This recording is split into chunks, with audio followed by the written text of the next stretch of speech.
This garage did not look like this morning.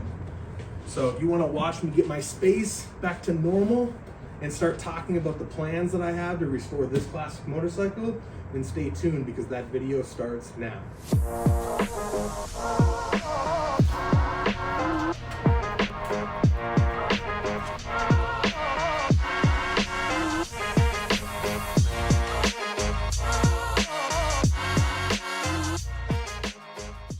So this is my 1966 Norton Commando. 3 or 4 years ago, we ended up acquiring this motorcycle in a much larger purchase.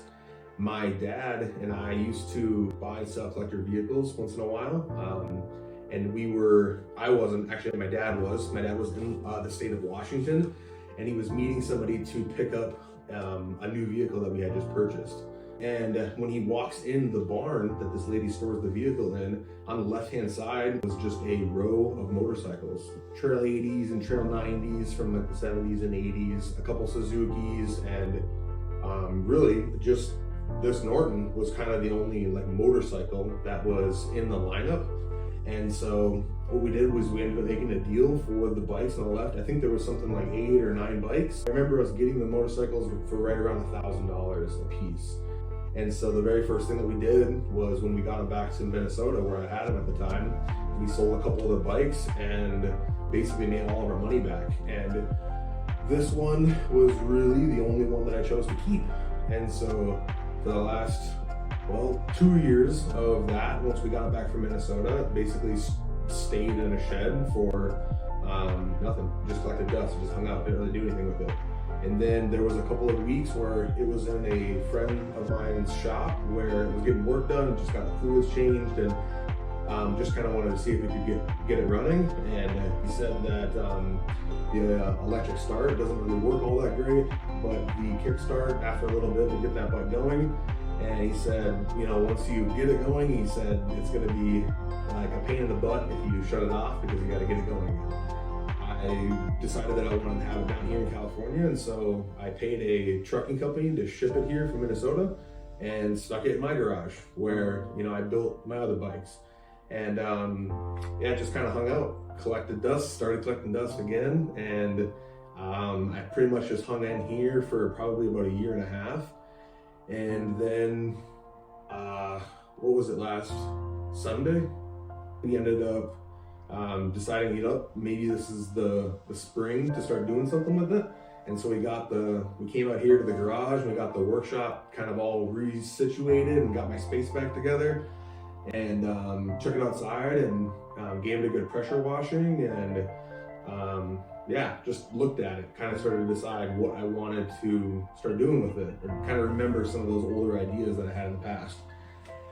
And so kind of brings it to the topic of what are we going to do here with this here 1966 Norton Commando.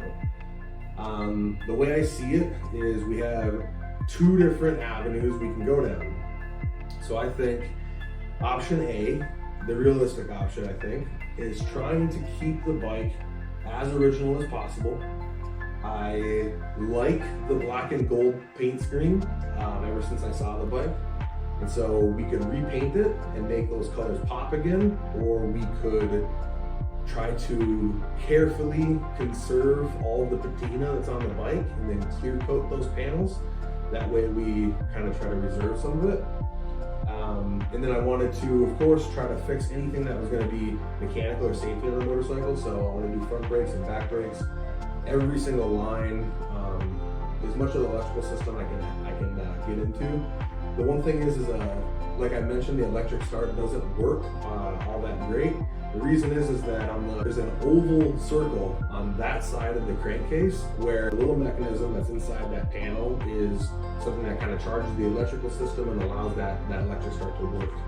So, and then we kind of get to really the only thing that I don't think I'm comfortable keeping if I keep this bike original, and that would be the tail end of it. The sissy bar, the little bracket that's on the back of the motorcycle, it hangs off the back of that seat like 3 or 4 inches. And there's a U bar, right, that goes another 4 inches past that.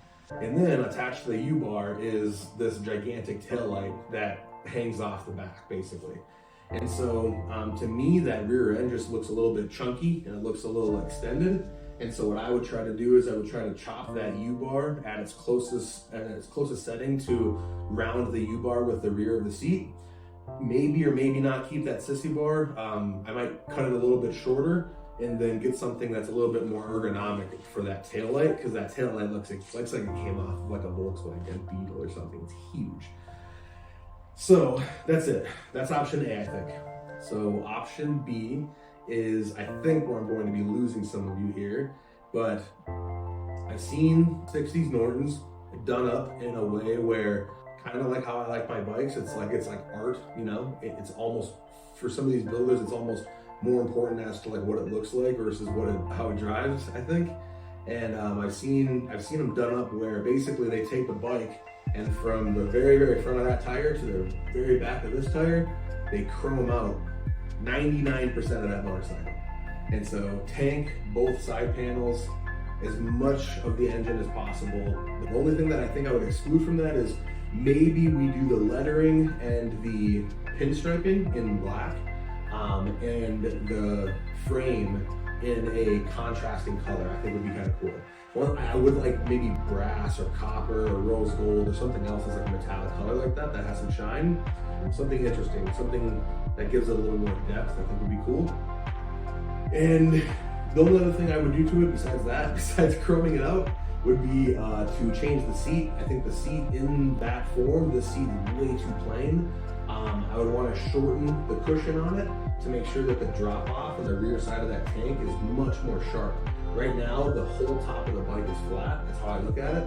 I would want that seat to be 2.5, 3 inches shorter so that that tank rolls and just drops right off the back. And I would want to keep it very low with a little bit of an arch in the back, and then I would want to round it off, just like that U-bar. I would make those lines really between. Seeing it all cleaned up kind of makes me want to work on it, and so I'm expecting, hopefully, over the next couple of weeks and months, you'll see some more videos of this bike getting restored, and hopefully this summer we'll see the first, maiden voyage of it. That'd be really cool. But until then, thank you. Thanks for watching, and stay tuned. Probably gonna be a couple more videos about it.